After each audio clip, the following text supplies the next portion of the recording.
Perfect. Okay, we'll get started. Bienvenue, welcome. Thank you everyone for coming to the 87th event of Disrupting Disruptions, the Feminist and Accessible Publishing, Communications, and Tech Speaker and Workshop Series.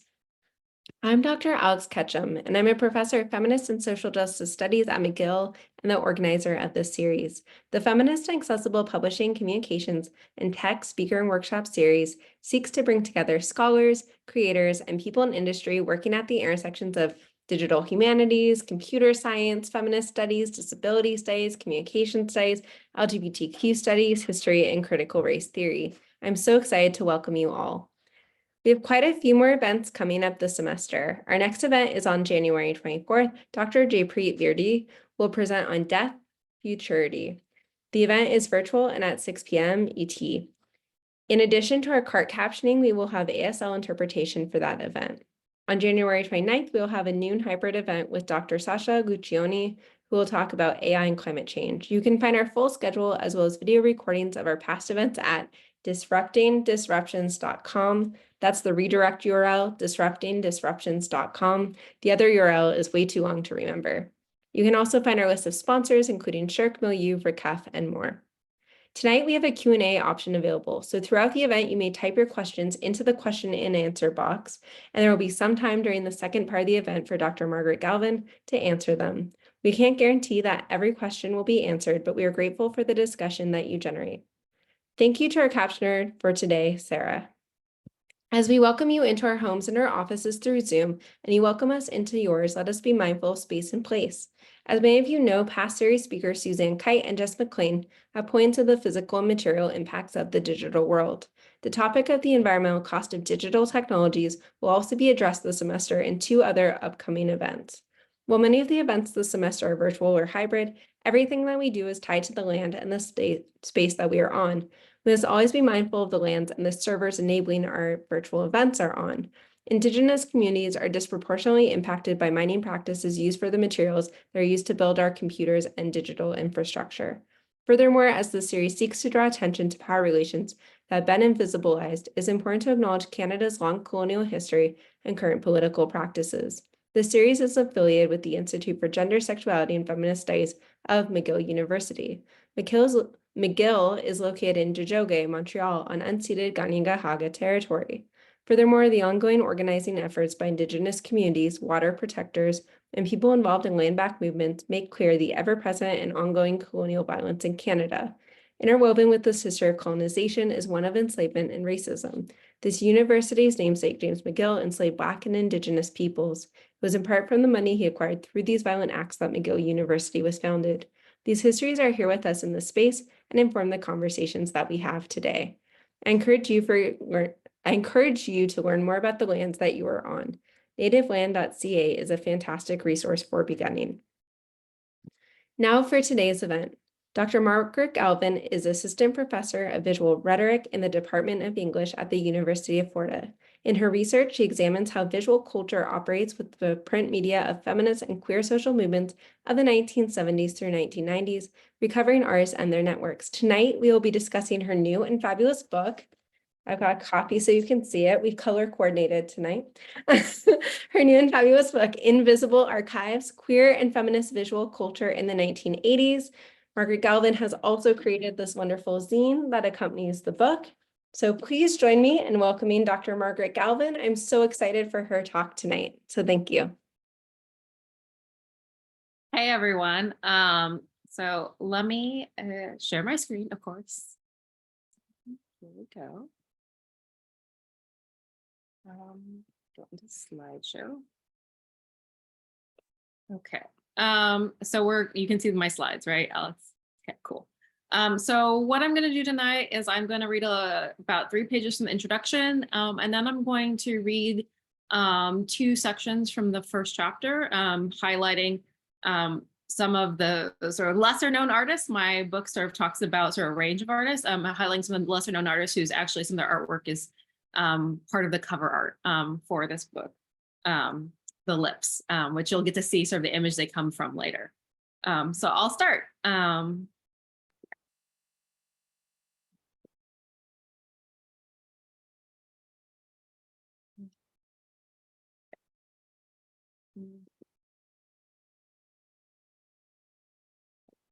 My slides are not advancing. Okay. 1 second.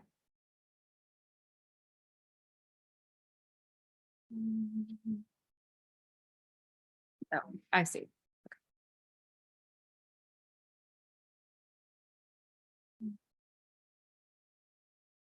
Cool. Across the 1980s, women in feminist and gay and lesbian movements in the United States celebrated their sexuality as one of the interlocking parts of their identity in response to constraining cultural phenomena like the feminist sex wars, conservative political norms, and the HIV/AIDS crisis. 40 years later, we widely remember their words in essays, manifestos, and march chants as they shifted the feminist movement toward the sex-positive third wave and participated in gay and lesbian organizing that fed into groups like ACT UP, Queer Nation, and Lesbian Avengers. By contrast, we have overlooked how women wielded images to theorize their embodied sexuality directly, and their art, created within grassroots networks, has been mostly forgotten. The 8 artists I study in this book collectively depicted sexuality by embedding their own individual experiences within a larger framework. Through collages, cartoons, drawings, and photographs, Hannah Alderfair, Beth Jaker, Mary Beth Nelson, Roberta Gregory, Lee Mars, Alison Bechtel, Gloria Anzaldúa, and Nan Golden represented their own perspectives and those of a wider range of people around them in order to document the intersectional diversity of bodies and sexual identities that made up their communities. Within the past 20 years, newly processed collections within archives have begun to make these women's powerful visual contributions available once more. And yet, visibility is tenuous and not guaranteed. These women exist in visible archives, both present and precarious. The paradox of this book's title reflects the hard-won and narrowly kept conditions of visibility for diverse sexual identities. As the artists featured in this book were trying to make their lives and sexualities visible, they were facing censorship and critique, even from within their own movements. The call was all too often coming from inside the house.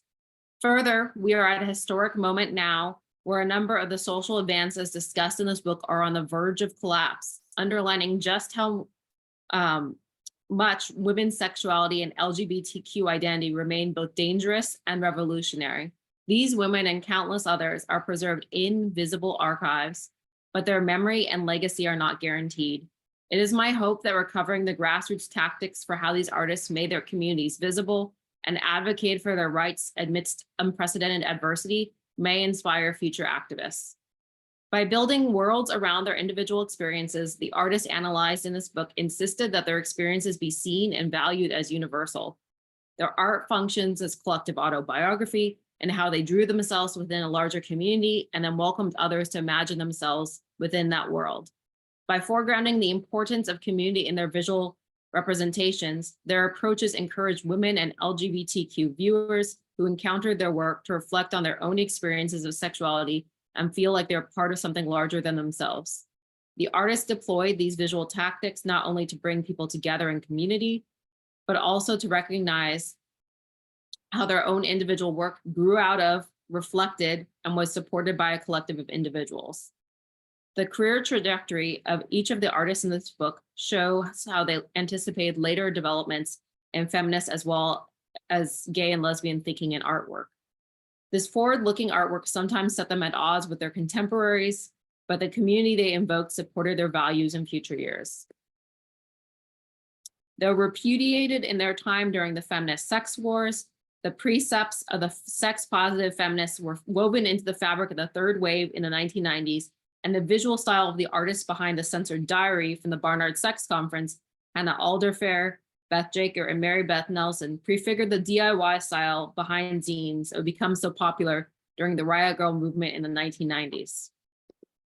Moreover, the lesbian and bisexual content within the underground comics movement, as captured in solo works by Roberta Gregory and Lee Mars, would find a home and flourish in the gay comic series of the 80s and 90s, and facilitate a lesbian comics boom among a new generation of artists in the 90s. From its local beginnings in the pages of grassroots newspapers in the 80s, Alison Bechdel's Dykes to Watch Out For comic strip would become such a subcultural phenomenon that many young women in the 90s and beyond would tell Bechdel they learned what it meant to be a lesbian from the strip. Gloria Anzaldua's editorial work with This Bridge Called My Back and individual writing in Borderlands La Frontera were immediately successful and would continue to be so in subsequent years as she is invited to talk at multiple public lectures annually, where she illustrated her popular concepts in drawings that have not been yet examined as vital sites of visual theorization and community formation. At the time that Nan Goldin began to show her photography in the 1980s, color photography was not standard in the high art world, but her work and its snapshot aesthetic became wildly influential in subsequent years, such that the groundbreaking, defiant nature of her formal choices is no longer as immediately apparent to modern eyes. These artists created their work against the backdrop of the 1980s, which began with some measure of hope to continue to build on the social progress that feminists and those invested in gay liberation had achieved in the 70s.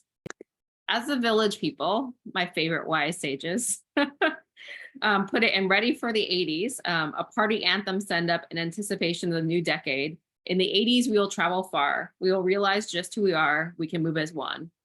Despite external challenges like the election of conservative Ronald Reagan in November 1980 and internal fractures within social movements, artists rallied the spirit of collective possibility in their work. So that's the first 3 pages of the introduction. That's where we begin sort of getting a sense of these 5 chapters. So each one focuses on one artist or a different group of artists, focusing on different visual print media. So comics, photographs, drawings, collage. I trace their work over the decade, over the 80s, give both early and later examples where I spend some time close reading to think about how they're building a community or developing their art and ideas and sort of welcoming people in to feel like part of the art. This work is heavily archival. So over the course of a decade, I worked in over a dozen archives, had applied for a bunch of grants to get these art, to be able to go visit these places. So I'm thinking also about a theory of the archives and thinking about how, I found these different women's art situated in different archives or across a number of archives, and thinking about how to trace from my own experience a general broader concept about archives. So each chapter has sort of an archival consideration. So I want to share with you a little about the artists in the first chapter because they're sort of the least known. They're also really interesting, talking about feminist sex wars, feminist histories, LGBTQ history. So that's what I'm gonna spend some time with you with now. Okay, and here's some things I also have, I can show. I got some of the actual copies of some of the materials here next to me as well that I can sort of show off later too. In late April 1982, just 2 days before an academic conference in New York City, the confiscation of a slim Black handbook provided the kindling necessary to set the feminist world ablaze, igniting what became known as the feminist sex wars. Just over 70 pages long, with a simple color that included a visual simulation of a diary lock, Diary of a Conference on Sexuality, contained both drawings and text, and crucially was the program for the Scholar and the Feminist 9, towards a politics of sexuality. The Scholar and Feminist conferences, which had been held annually at Barnard College since 1974, brought together feminist activists and scholars. The 1982 conference, coordinated by Carol S. Vance and planned by a committee of 24 women, aimed to, and this is a quote, address women's sexual pleasure, choice, and autonomy, acknowledging that sexuality is simultaneously a domain of restriction, repression, and danger, as well as a domain of exploration, pleasure, and agency. And ultimately, the conference featured 18 workshops encompassing a wide range of perspectives on sexuality. Feminist activists who opposed pornography called Barnard College administrators and trustees in the week before the conference to protest. They were aiming to prevent the participation of a handful of individuals, including both those involved in planning the conference, as well as those who were scheduled to speak and who represented organizations, No More Nice Girls, Samoa, Lesbian Sex Mafia, that supposedly promoted pornography, sadomasochism, and pedophilia, and were positioned as out of step with a major portion of the feminist movement. Rather than censor the conference presenters, Barnard College administration reacted against the diary and its radical punk aesthetics and sexually evocative imagery. I'll show you some of that later.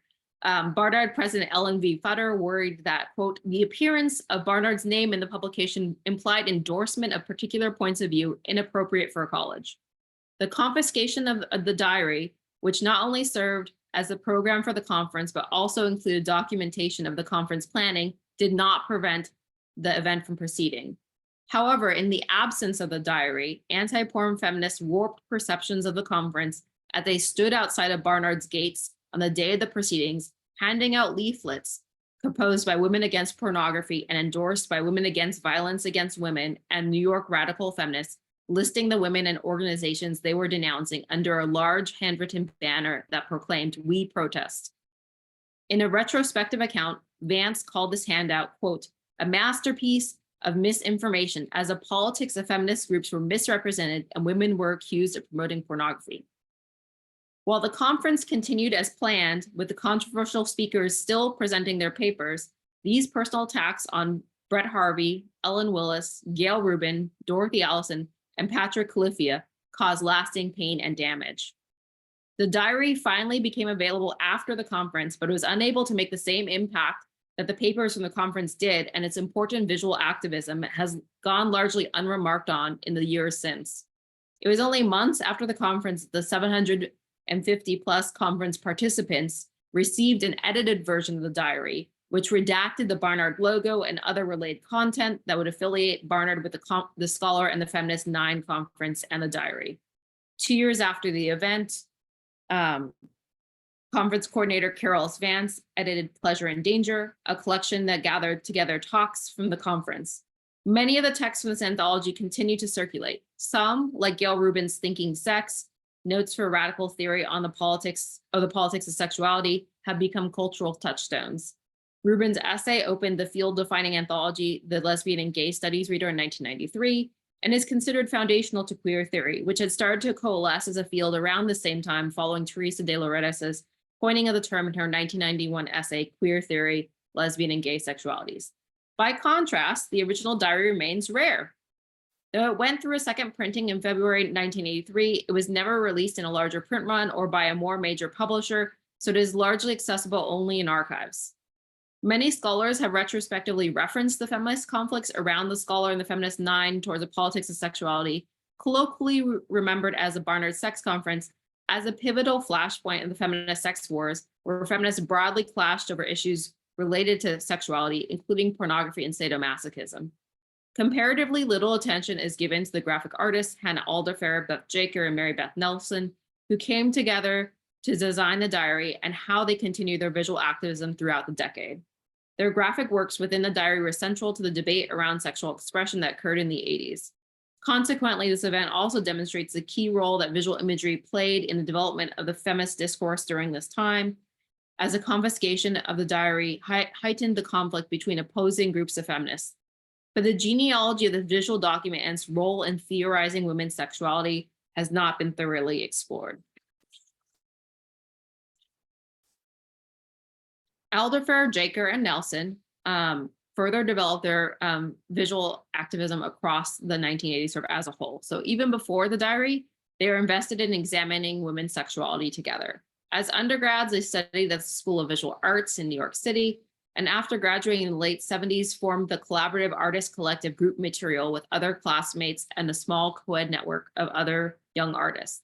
They fully participated in Group Material's shows and other artistic efforts, including the feminist-leaning It's a Gender show in early 1981, but they ultimately left the group that May to commit more fully to feminist artwork and principles.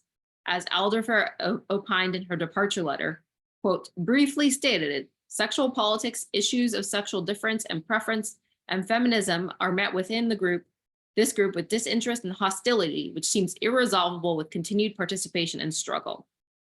They quickly found opportunities around them to examine sexuality within a feminist frame, including in the feminist journal Heresies, whose 12th issue focused on issues of women's sexuality and was cheekily titled The Sex Issue. All issues of Heresies juxtaposed feminist visual art and writing together throughout the roughly 100-page volumes. Though Alderfer, Jaker, and Nelson's visual work is uncredited in Heresies number 12, we can glimpse their work in a handful of unattributed collages throughout the issue, including one roundup of archival images from the theater collection at the New York Public Library for the Performing Arts, a source that they would continue to draw on in future work. Together with a diary, these publications gave the three women a platform to explore and theorize women's sexuality as represented in, determined by, and transgressive of visual media. This trio continued to collaborate on this topic in the wake of the Barnard Sex Conference, producing the book jacket design for Vance's Pleasure and Danger, which, as you'll remember, is sort of the collection of texts from the conference. This multimedia collage you can see here from the cover combines two personal photographs of Alderfer's leg and Jaker's stairwell with other details drawn in or sourced from advertisements. Originally collaged in black and white, the work was then Xeroxed in color. Together, these visual elements and duplication process recreate the feel of a mid-century pulp novel to echo the tenor of the collection's title. In 1984, the same year that Pleasure and Danger was published, a number of women joined together to form the Feminist Anti-Censorship Task Force, known as FACT, which was created to challenge the feminist anti-pornography efforts to have their ideas enforced by the state.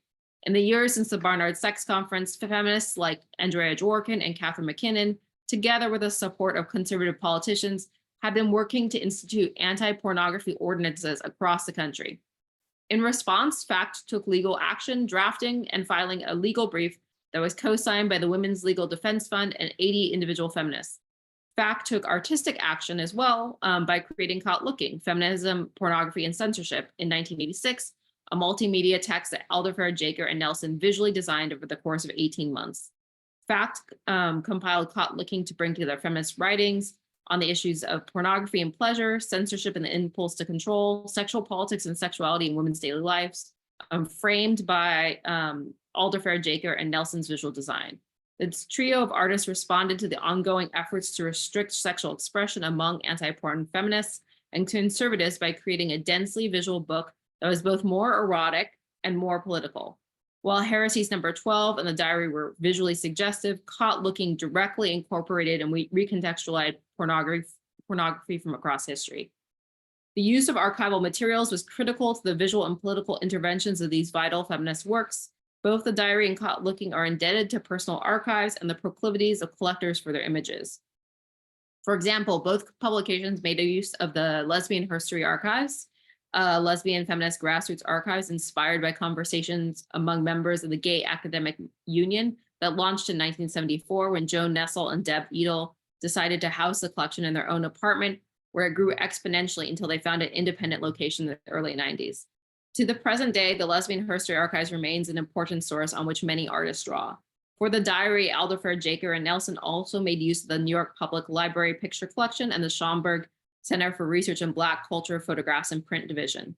For Caught Looking, they also searched out images from the porn shops of 42nd Street, their corner newsstands, backdate magazine sellers, out-of-print bookshops, and private dealers in New York where explicit sex photos are for sale. And that's a quote. Looking at the intersection of archives and artistic production, specifically through the groups of women who produced the diary and Caught Looking, shines a light on the way these artists were able to argue for a wide-ranging understanding of sexuality by recontextualizing materials from archives and collectors. Responding to anti-pornography feminists, Alderfer, Jaker, and Nelson wielded collage as a tactic to combat censorship, creating a new visual platform to express their political disagreement. Building from the diary, where they visually augmented the conference planning notes and program, they further amplified the textual theorizations of women's sexuality and Caught Looking by their dense use of recontextualized images from archival sources. Archives and collectors played a critical role in supporting his activism by safeguarding controversial images. Alderfer, Jaker, and Nelson's continued feminist activism across the 80s not only brought these works into the world, but also in their work with FACT successfully advocated against anti-pornography ordinances. They created the space within feminist movements for explicit visualities, thereby supporting other artists' visual innovations within feminism in the years to come, including some that I discussed in this book. Ultimately, their activism fed into the sex positive strand of the third wave in the 90s, but their visual creations, especially the diary, had already begun to repeat from public focus, out of print and discoverable only within the archives through which they emerged. Despite renewed attention to this period in recent years, the diary and Caught Looking remain largely inaccessible. So now I'm going to talk to you a bit about the diary. Okay, great. So despite the confiscation and editing of the diary by the Barnard administration, which is sort of the central thing when you hear about the diary, you hear about this, and because it's erotic and unprofessional, not befitting a college, its visual representations really are fairly tame. Within them, though, there is a kernel for later, more explicit representations in Caught Looking, with their open approach to interrogating and representing women's sexuality and other interlocking matters. As Judith Butler described in a review of the diary published in Gay Community News in December 1982, they had high expectations for the lascivious content of the diary given its censorship. And here's the quote. So when I opened it to find photos of women in bed with sheets pulled up to their chins, the letdown was considerable. So indeed, while there were small peaks at nudity throughout the diary with a titillating breast or butt cheek here and there, overall, the images were more suggestive than erotic. Rachel Corbman summarizes the relatively innocuous visual content in the diary in an article about the planning and aftermath of the conference, writing, while some of the graphics are intentionally provocative, the overall effect of the handbook seems within the limits of appropriateness for an academic publication on feminism and sexuality. Yet, within these limits, Alderfer, Jaker, and Nelson were able to visually introduce a complex conversation on sexuality and include the diverse perspective of the conference planning committee and workshop leaders on the page. The diary represents a key moment in the history of women theorizing their sexuality through images and reclaiming the power of the visual that had been so often used to objectify them. While this chapter focuses on how the visual approach of the diary laid the groundwork for the sexually explicit visual innovations of Caught Looking, it is crucial to emphasize that these works influenced and were shaped by the visual tactics of the other artists in this book and are a vital touchstone in that broader political and artistic genealogy. Indeed, Alderfer, Jaker, and Nelson's collage aesthetics integrates comics, drawings, and photographs, the media that the other artists in this book create, through both the diary and Caught Looking. Reimagining the conference program genre through the diary's genre of meticulous recording provided a more in-depth, behind-the-scenes look at the work the academic coordinator and conference planning committee did in conceptualizing the event. Typically, Barnard's annual Scholar in the Feminist Conferences produced only minimal 4-page conference pamphlets that listed the schedule of the conference, so this production was exceptional. The diary recreated the conference program genre by more extensively documenting the organization of the conference itself, in addition to more thoroughly representing the conference schedule, devoting a page to each of the 18 workshops planned for the afternoon of the conference. And so now for some of the images you see, which are the first two when you open from that front cover, the handbook, as you see here on your left, opens with the September 2nd, 1981 letter that Vance sent inviting scholars and activists to participate in planning the eventual conference, and which outlines the potential questions the planning committee and the conference itself might tackle. Rather than simply reproducing the letter's text in the booklet, the letter itself is reproduced on Barnard letterhead, emerging out of an envelope, mimicking the moment when every woman first read the letter and considered participating in planning the event. In the censored version of the page, which you see reprinted here, Barnard removed their letterhead.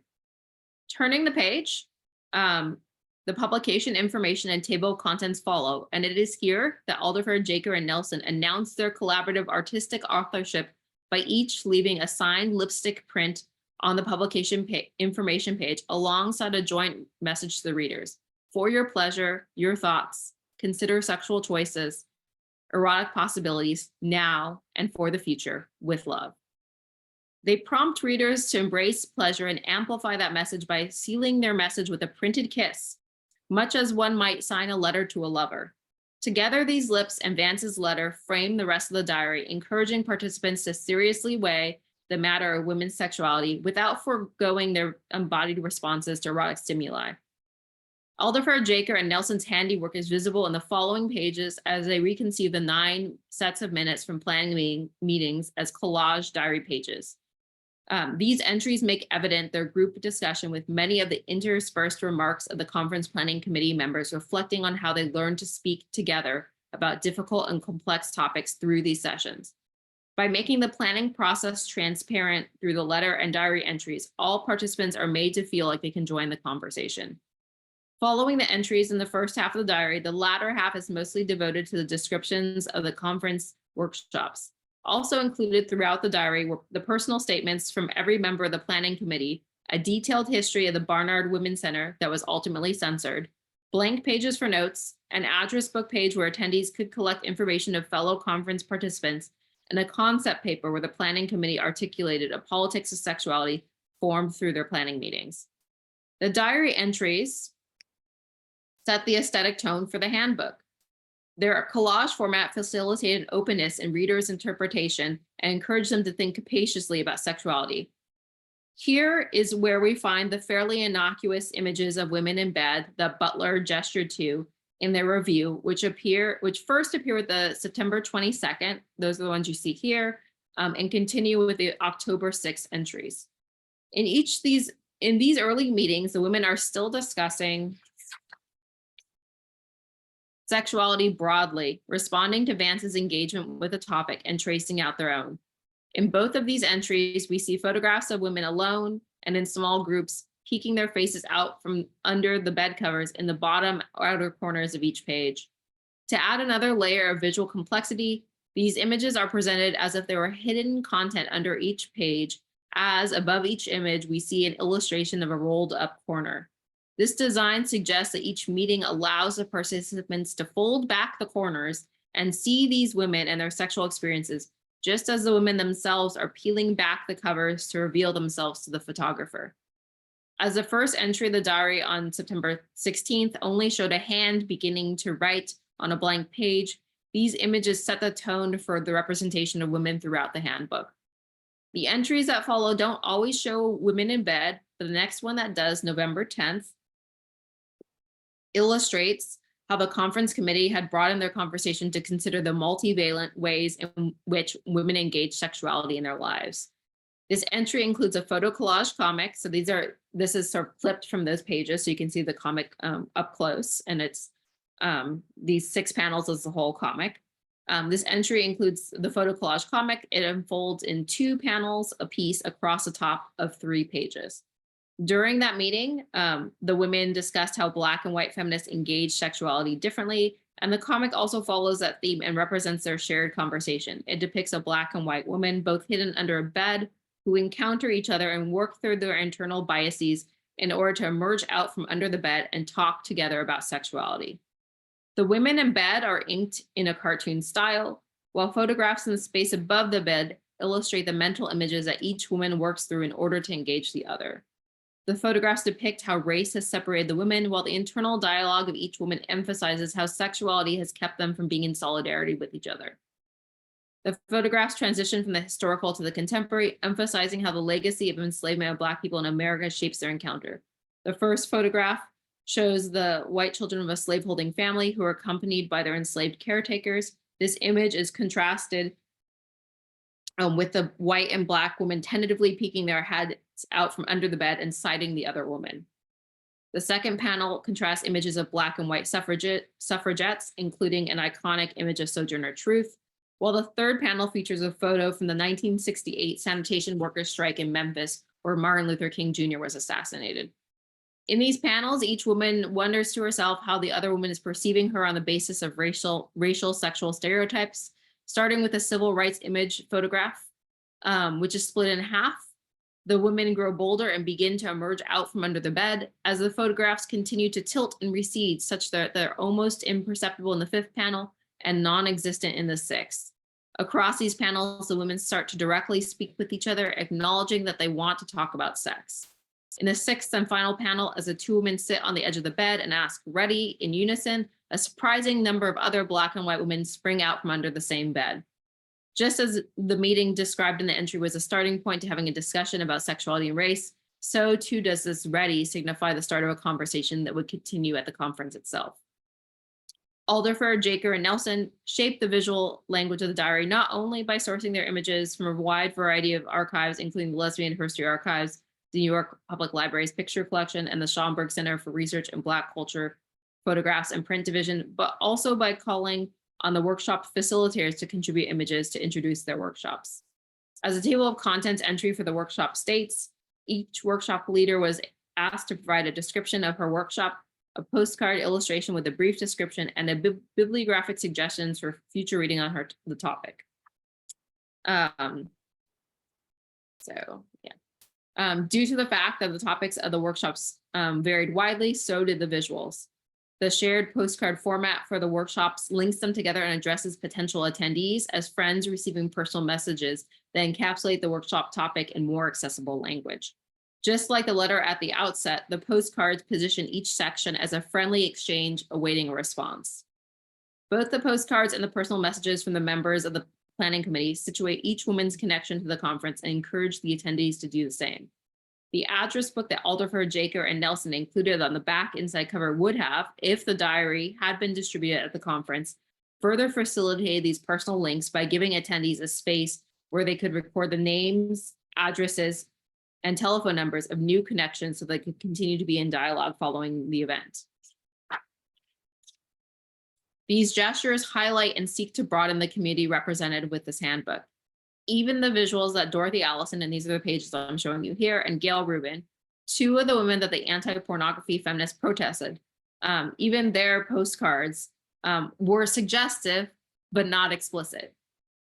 For her politically correct, politically incorrect sexuality workshop that she organized with Muriel Dimian, Mirtha N. Quintanas, and Joe Nessel, Allison contributed a collage postcard that showed an aghast Dorothy Gale standing in the middle of a gay bar as leather-clad men embrace and play pool around her.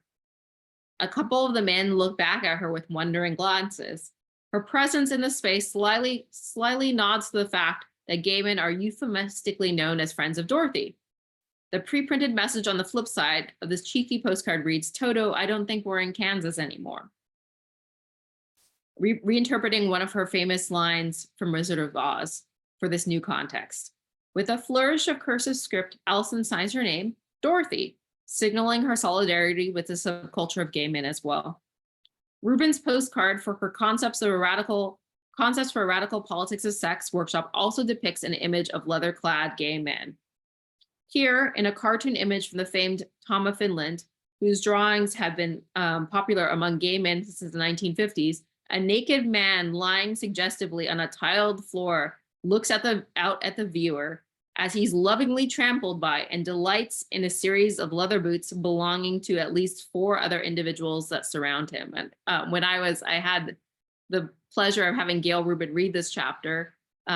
She also blurbed the book, which is great, but she was like, yes, he's having a good time. This image is him having a good time. Like, you need to make sure, that people get it. He's enjoying this, right?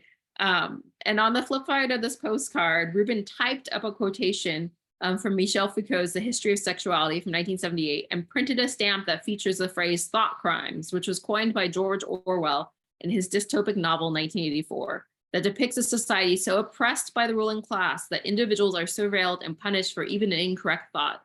Both of their postcards subtly nod to the leather subculture that often went hand in hand with the S&M sexual practices that the anti-pornography feminists protested as deviant when they targeted both Rubin and Allison and their respective associations with Samoas and the lesbian sex mafia organizations. Their perspectives conveyed through curated image and text, joined alongside a wide range of others at the conference that aimed, in Vance's words, to allow more information about the diversity of women's experiences to emerge. As a whole, the diary presents a vision for women's sexuality where the images themselves play an important role, setting the stage not only for Alderfer, Jaker, and Nelson's later work with Caught Looking, but also for the work of the other artists discussed in this book.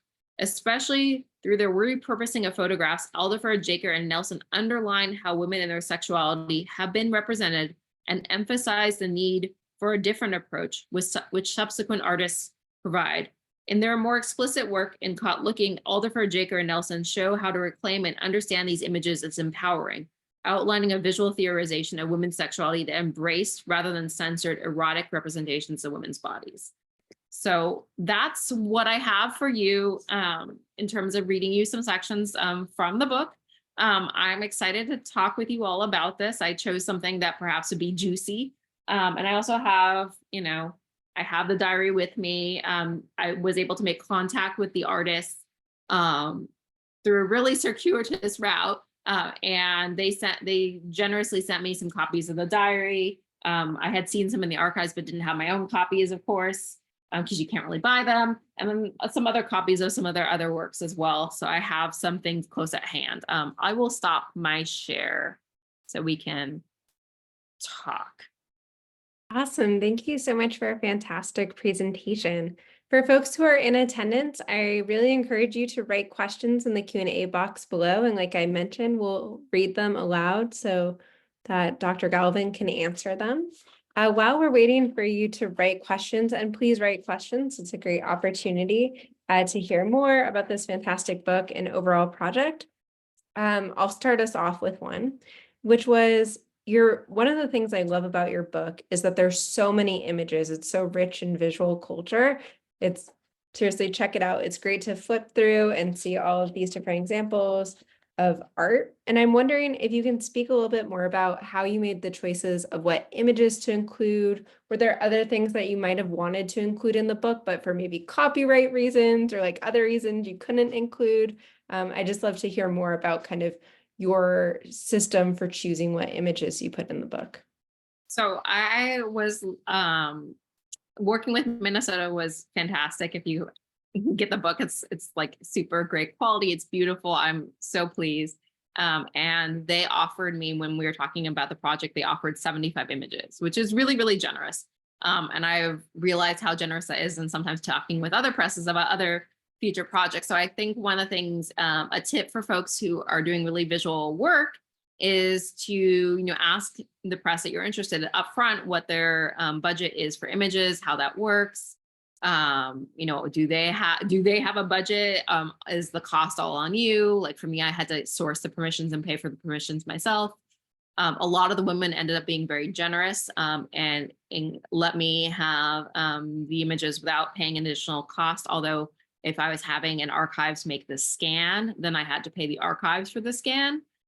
So then when I had the copy of the diary, then that like cuts the cost of having to have an archives make the scan. So that's great. And then in terms of choosing images, I had 65 images, so close to 75. I wish, when I reread the book there, I'm like, oh, I should have included that. Why did I not include this? And so I wanted to give you a sense of each of the artists' work visually. I also wanted, when we reproduce them, I was very insistent that, you give them to them very high quality, highest quality you could get. I wanted them to be readable on the page. So the images are generally full page images, and you can actually read the text on the page. And then also there's an open access online version. So if you go to the Minnesota website, find my book, it's open access online. All the images that are there, they're in color. And there I've also gone through and I typed out and transcribed all the images. So if you have, in terms of accessibility, which is sort of like the theme of the thing, it's like 25 pages of single space text, but I went through and typed everything out so you can like read everything that's on these pages. So I think I've gotten a little far away from the question, but I think, it's important to be really mindful of these images and very careful, because in some ways I want to respect the artist's work, the care that they put into the images, and do it right. I can't include everything, but I wanted to include representative things that I spent some time talking about. And, if you spend some time talking about, some presses will consider that fair use and not require permissions, but not the case with my press. But you want to have something that's not just, for me, decorative, but something that's really very central. And so sometimes it was really difficult, especially in this chapter. When I got caught looking, I talk about a bunch of things, but which pages do I want to show? That's a hard decision. Definitely. Thank you so much for that answer. An anonymous attendee writes, what made you want to write specifically about this topic, and what was the push behind choosing these books, such as the diary, as the main focus of your book? Yeah, so I come from a literature background. So that's part of my like visual print culture focus. So, sometimes when people are talking about visual art in this period, they might be focusing more so on gallery walls. I was interested in things that circulated in visual print media. Also, they do have a piece about museum exhibits and curation and things like that at the end of the book. I was interested in how women talked about and represented their sexuality on their own terms, and interested in representing artists who had been sort of overlooked. The chapter 1 is very much about that. The second chapter is about underground cartoonists who are getting more and more recognition, again, more contemporarily, but are often overlooked. And then I also wanted to look at some artists who are well known, but the thing I'm talking about is lesser known. So Alison Bechdel, very well known lesbian cartoonist, but people don't talk about her origin stories and how she sort of built her what is seen as exceptional individual artwork in community with other folks, and also worked at a grassroots newspaper. Or someone like Gloria Anzaldúa, very well-known theorist for her written work, but also would produce these images. So in some ways, it's a diverse span. So I wanted there to be different art to be in conversation with each other, especially as someone, my bread and butter is teaching comics, and comics don't often get enough attention or be taken seriously. And so one of the things I want to do is to put art forms together in conversation, to say all these art forms should be taken just as seriously and have something to add to the critical discourse, right? You might discount comics, but I don't discount comics. So there was an argument there. And then the last chapter is about Nan Golden, who is sort of a very major photographer, but thinking about her also as a curator, thinking about her bringing community together through how she not only created images, but curated images. And so in some ways it echoes. So I was also looking for like echoes from like one artist to the other, since I'm bringing together sort of a wide range of topics. It's not meant to be the end all be all, but to be like a interesting study of some of the different ways that women were engaging with and representing their sexuality, especially of lesbian and bisexual women's bodies at this point, which wasn't, Alison Bechdel at one point says, there were beginning to be some photographs, but there really weren't very many images. And sort of Audrey and Rich was saying, women's lives, or especially lesbian lives, are being erased. So there's like a huge push to sort of document it, right? At the same time that there was the rise of grassroots LGBTQ archives. And so it was all about sort of creating the visual record of these experiences, right? And so that's sort of the how I sort of chose these different artists. And it's so fantastic about how your book really recovers a lot of these stories for people who might not have heard about these individual artists. Kit, did you want to read the next question from Jess? Yeah, definitely. I also just want to say I love the idea of like echoes and visual echoes and having these kind of reverberate together. So that was really beautiful. Okay, so Jess writes, how did your relationship with archive start, and how has it evolved over time? I love this question. Yeah, so let's see, I mean, it's been over a decade. It started definitely with like digital archives. So there wasn't a new archive that had Underground Comics, which is a proprietary Alexander Street Press independent underground comics. And it was there that I saw some of these underground comics that were in the next chapter for the first time. I had read Hilary Chut's Graphic Women, which was published in 2010. It's a huge inspiration for me. And she looks at like 5 major cartoonists and are sort of claiming space for women to be like taken seriously in the cartooning medium, and for doing like really interesting, theoretically dense work. But her introduction is all about this grouping of women in the 1970s doing all this underground feminist work, and she talks about them. And I had never heard of these women, never heard of this work, never seen any of this work. So my first was like, how do I see this work? And so I was at, I got my grad degree at CUNY. We did not have this database. My friend introduced me to Karen Green at Columbia University, who is a comics curator, now involved in sort of bringing in a lot of amazing comics collections into their archives of individuals. And she said, well, we have access here at Columbia. Here, you can sit down in the library and look at this database. And so then I wrote a grant. And so this is a story, like a lot of this was writing grants, and found some places that had rich collections and went there.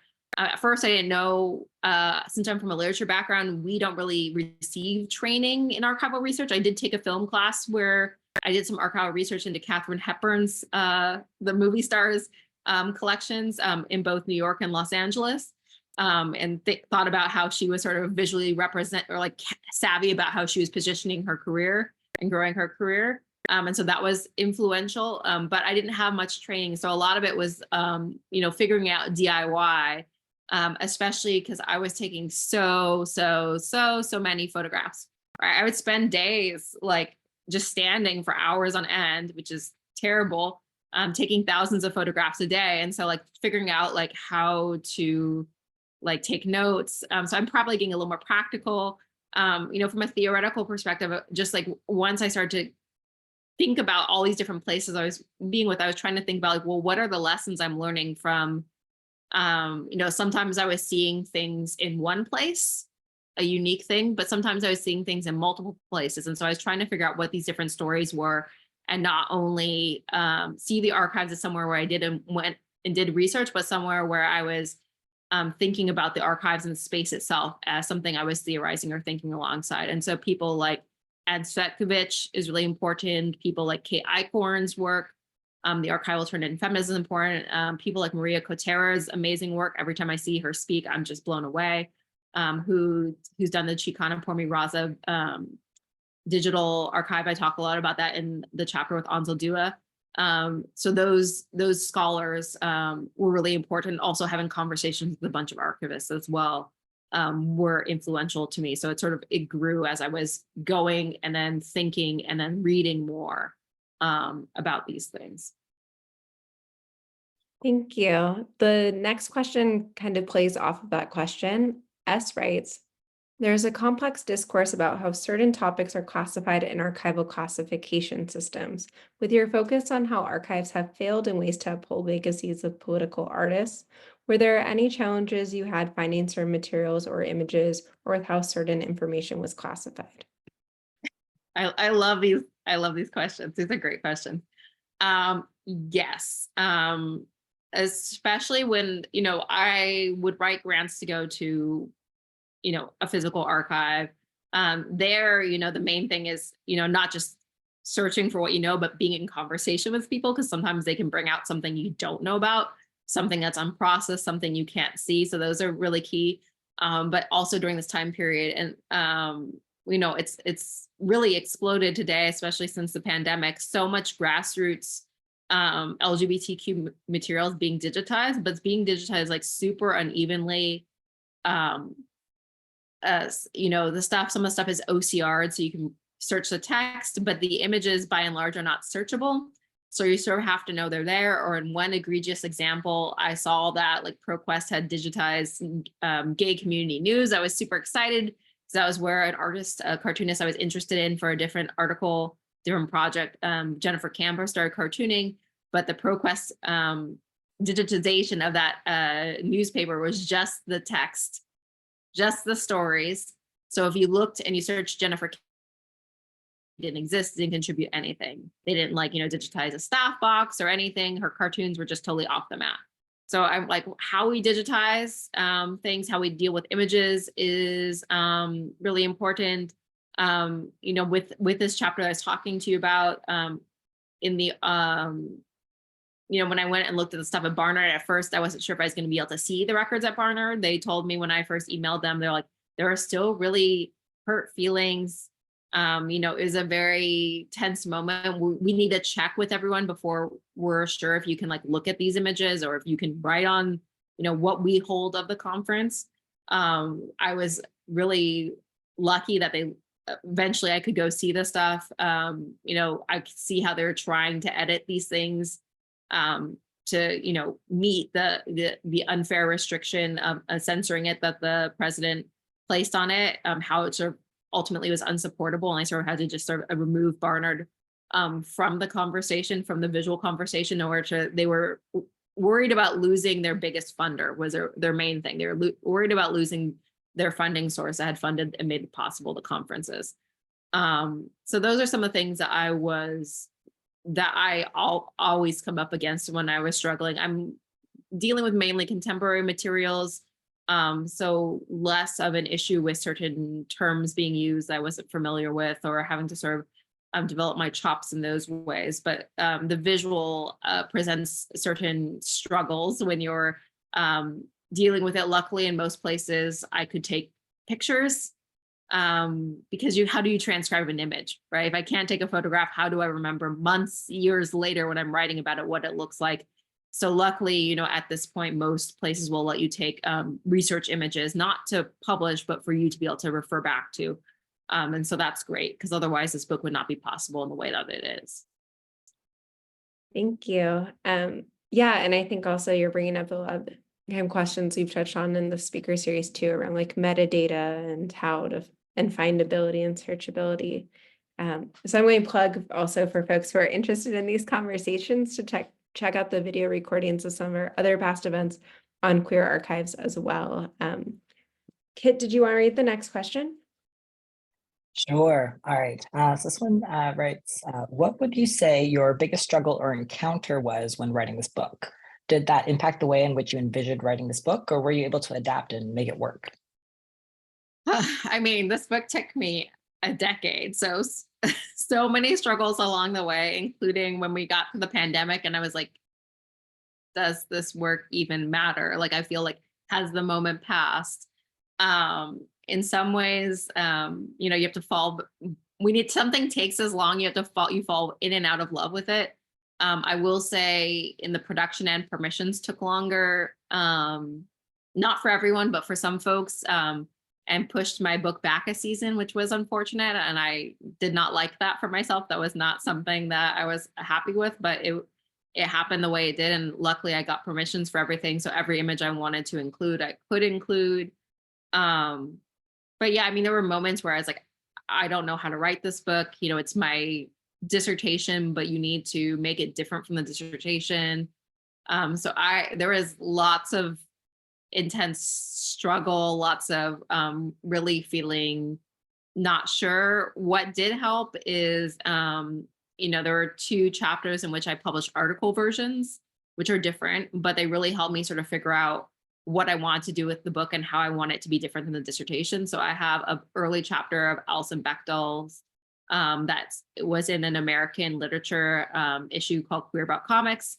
And that chapter was like, aha, this is the structure that I want for my book. This is how the archives theoretically fit in. This is how I want to talk about the archives, how I want to think about the concept. And that really came out of conversations with the editor. So I think, you know, I'm very much a social person. So for me, it's like, it's helpful to talk to people about it, find ways to talk to people about it, find ways to not publish too much of the book, but some of the books, so it can be useful for you sort of figuring out what that is. And so like a well-placed journal article with a good editorial situation, which, you know, doesn't always happen, but when it does happen, it's really magical and can be really transformative. So, you know, I think all of that was useful because I was like, I don't know how to do this. Also, my dissertation director at one point suggested, hey, you know, have you considered working with a developmental editor? So presses sometimes used to in the past have more support from contract to thing. But once I got the contract, I got a sort of a contract on the basis of 2 dissertation chapters and a proposal. He's like, well, the next thing is you turn it in for peer review. And I'm like, great, but how? And so I wrote a grant and got some money, although I told the development editor, I'm like, give me on the budget version of this. Like, what's the smallest, you know, like version of this? And that was really helpful. So someone who had worked with the press, academic presses before, and really helped me like re-outline the book, think about what I really wanted to have in there, what things were extraneous. So that was really vital as well. So for me, it was like finding when I came up against a roadblock, finding who were the right people I needed to work with to make it happen. And I really want to share these practical nuts and bolts because people don't talk about these things enough. And, you know, not every press has, you know, amazing, I mean, my press has a lot of great support, but there was some support that I needed that was additional as well. Those are super helpful tips, and I'm sure a lot of scholars at every stage of their career can really benefit from them. I'm also wondering if you want to talk a little bit about some of your other projects that you've been engaged with, some of like your work with like the film documentary, and also some of your kind of ongoing current and future projects. Yeah, sure.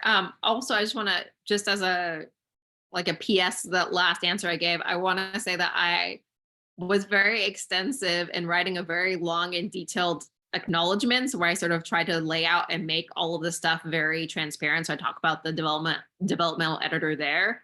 So acknowledgements can be really vital and a really important place to sort of lay out your process for the project. And so I spent time like digging through emails like from like 10 years ago, getting dates for things.